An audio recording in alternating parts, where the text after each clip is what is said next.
सोमनाथ ज्योतिर्लिंग की उत्पत्ति का वृत्तांत।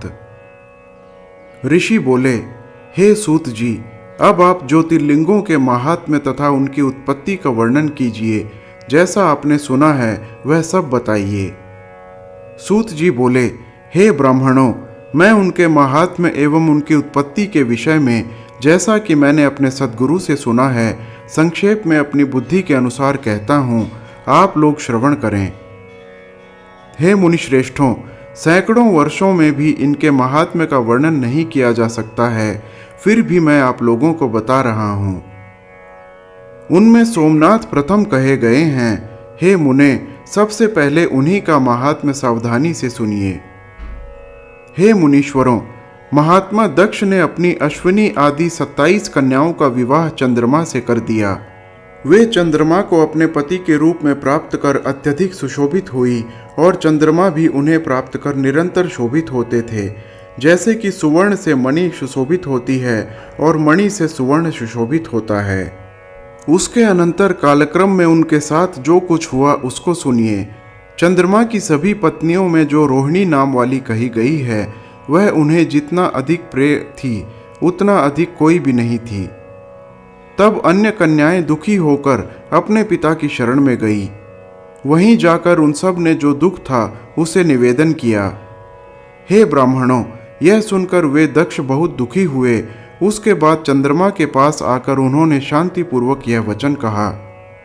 दक्ष बोले, हे चंद्रमा, आप उत्तम कुल में उत्पन्न हुए हैं। सभी आश्रितों के प्रति तो समान व्यवहार करना उचित है, पर आपका विषम व्यवहार क्यों है? अब तक आपने जो कुछ भी किया सो किया, किंतु पुनः ऐसा व्यवहार न करें। विषम व्यवहार नरक देने वाला कहा गया है।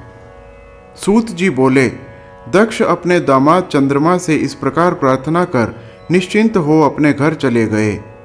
चंद्रमा ने दक्ष की बात नहीं मानी, क्योंकि वे शिव माया के प्रभाव से मोहित थे, जिससे यह सारा जगत मोहित हो रहा है। जब जिसका शुभ होना है तब उसका शुभ अवश्य होता है, और जब अशुभ होना है तब उसका शुभ किस प्रकार हो सकता है? चंद्रमा ने भी बलवान होनहार के कारण उनकी बात नहीं सुनी।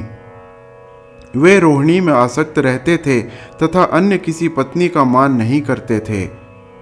तब दक्ष बहुत दुखी हुए और सुनीति में निपुण वे पुनः स्वयं आकर चंद्रमा से नीतिपूर्वक कहने लगे। दक्ष बोले, हे चंद्र, आप सुने। मैंने आपसे अनेक प्रकार से प्रार्थना की, किंतु आपने नहीं माना, अतः आप क्षय रोग से ग्रस्त हो जाएं।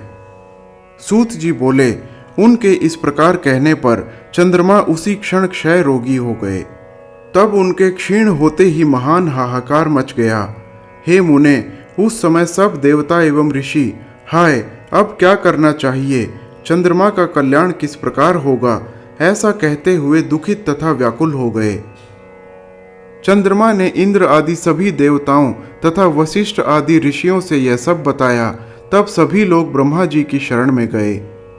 मुने, उस समय वहां जाकर अति व्याकुल हुए देवगण एवं ऋषियों ने ब्रह्मदेव को प्रणाम करके उनकी स्तुति कर वह सारा समाचार निवेदन किया।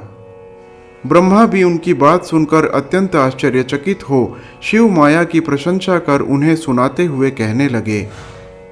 ब्रह्मा जी बोले, अहो, सारे संसार को दुख देने वाला यह महान कष्ट उपस्थित हुआ है। चंद्रमा तो सदा से ही दुष्ट है और दक्ष ने भी इसे शाप दे दिया। दुष्ट चंद्रमा ने और भी अनेक दुष्कर्म किए हैं। हे देवताओं तथा ऋषियों, अब आप लोग चंद्रमा का पुरातन कृत्य सुनिए। इस दुष्ट ने बृहस्पति के घर जाकर उनकी पत्नी तारा का अपहरण किया था। उसके बाद वह दैत्यों से जाकर मिल गया और उनके पक्ष में होकर देवताओं से युद्ध भी किया। जब मैंने और अत्रि ने चंद्रमा को मना किया, तब उसने तारा को उन्हें लौटा दिया। उसे गर्भवती देखकर बृहस्पति ने कहा, मैं इसे ग्रहण नहीं करूंगा। इसके बाद हम लोगों ने बृहस्पति को ऐसा करने से रोका। तब बड़ी कठिनाई से उन्होंने तारा को स्वीकार किया। बृहस्पति ने पुनः कहा कि मैं इसे तभी ग्रहण करूंगा जब यह गर्भ का परित्याग करेगी। हे महर्षियों, तब मैंने तारा का गर्भत्याग करवाया। मैंने उससे पुनः पूछा कि यह गर्भ किसका है। तब उसने कहा कि यह गर्भ चंद्रमा का है। इसके बाद बृहस्पति ने मेरे कहने से उस तारा को ग्रहण किया। इस प्रकार के अनेक दुष्ट कर्म चंद्रमा के हैं, उनका वर्णन मैं पुनः किस प्रकार करूं? वह आज भी वैसा ही क्यों कर रहा है? अब जो होनहार था वह तो भली भांति हो गया, वह तो अब कभी अन्यथा होने वाला नहीं है। अब मैं आप लोगों को उत्तम उपाय बताता हूँ, आदर पूर्वक सुनिए। चंद्रमा कल्याणकारी प्रभास क्षेत्र में देवताओं के साथ जाए और वहां मृत्युंजय विधान से शिवाराधन करे। शिवलिंग को सामने स्थापित कर चंद्रमा प्रतिदिन तपस्या करे, तब प्रसन्न हुए शिव उसे क्षय रोग से रहित कर देंगे। सूत जी बोले, हे महर्षियों, उन ब्रह्मा जी की यह बात सुनकर वे देवता तथा ऋषि लौटकर वहां आए जहां दक्ष तथा चंद्रमा स्थित थे। इसके बाद उन सभी देवताओं तथा ऋषियों ने दक्ष को आश्वासन देकर तथा चंद्रमा को अपने साथ लेकर के प्रभास तीर्थ में जाकर सरस्वती आदि श्रेष्ठ तीर्थों का आवाहन करके मृत्युंजय मंत्र द्वारा पार्थिवार्चन विधि से शिव जी की आराधना की। उसके बाद विशुद्ध अंतःकरण वाले वे सभी देवता तथा ऋषि चंद्रमा को प्रभास क्षेत्र में छोड़कर प्रसन्नता पूर्वक अपने अपने धाम को चले गए। चंद्रमा ने निरंतर 6 मास तक तप किया और मृत्युंजय मंत्र से वृषभ ध्वज का पूजन किया। स्थिर चित्त होकर चंद्रमा 10 करोड़ की संख्या में उस मृत्युंजय मंत्र का जप करके तथा मंत्र स्वरूप भगवान मृत्युंजय का ध्यान करते हुए वहां स्थित रहे।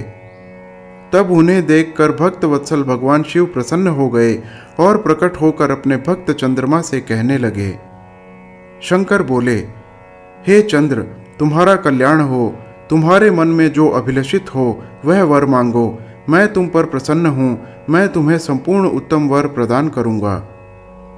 चंद्र बोले, हे देवेश, यदि आप मुझ पर प्रसन्न हैं तो मेरा कौन सा कार्य असाध्य रह सकता है। फिर भी हे शंकर, मेरे शरीर के क्षय रोग को दूर कीजिए, आप मेरा अपराध क्षमा करें और निरंतर कल्याण करें। उनके ऐसा कहने पर शिव जी ने यह वचन कहा। शिव जी बोले, हे चंद्र, एक पक्ष में तुम्हारी एक एक कला प्रतिदिन क्षीण होगी और पुनः दूसरे पक्ष में क्रमशः वह कला निरंतर बढ़ेगी। सूत जी बोले, हे द्विजों, चंद्रमा के ऐसा वरदान प्राप्त कर लेने पर हर्ष से परिपूर्ण चित्त वाले सभी देवता और ऋषि वहां शीघ्र ही आए। वहां आकर उन सभी ने चंद्रमा को आशीर्वाद दिया और शिव जी को प्रणाम करके हाथ जोड़कर आदर पूर्वक उनसे प्रार्थना की। देवता बोले, हे देव देव, हे महादेव, हे परमेश, आपको नमस्कार है। हे शंभो, हे स्वामिन, पार्वती सहित आप यहाँ स्थिर हो जाइए। सूत जी बोले, तब पूर्व में निराकार भगवान शिव चंद्रमा के द्वारा उत्तम भक्ति से स्तुति किए जाने पर पुनः साकार हो गए। देवताओं पर प्रसन्न होकर वे शंकर उस क्षेत्र के महात्म्य वर्धन के लिए, चंद्रमा के यश के विस्तार के लिए वहां उन्हीं के नाम पर तीनों लोकों में सोमेश्वर नाम से विख्यात हुए।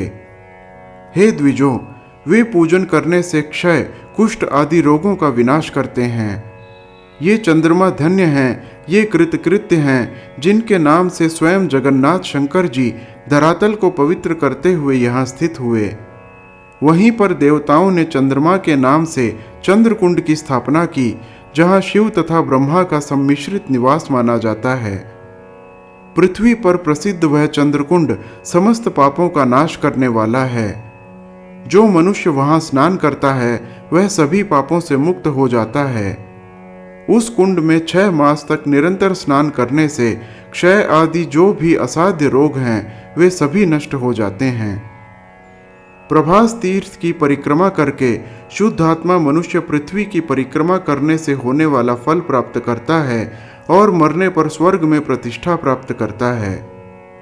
सोमेश्वर लिंग का दर्शन कर मनुष्य संपूर्ण पापों से मुक्त हो जाता है और इस लोक में मनोवांछित अभीष्ट फल प्राप्त कर मरने के पश्चात स्वर्ग को जाता है। मनुष्य जिस जिस फल को उद्देश्य करके इस उत्तम तीर्थ का सेवन करता है वह उस फल को अवश्य प्राप्त करता है, इसमें संशय नहीं है।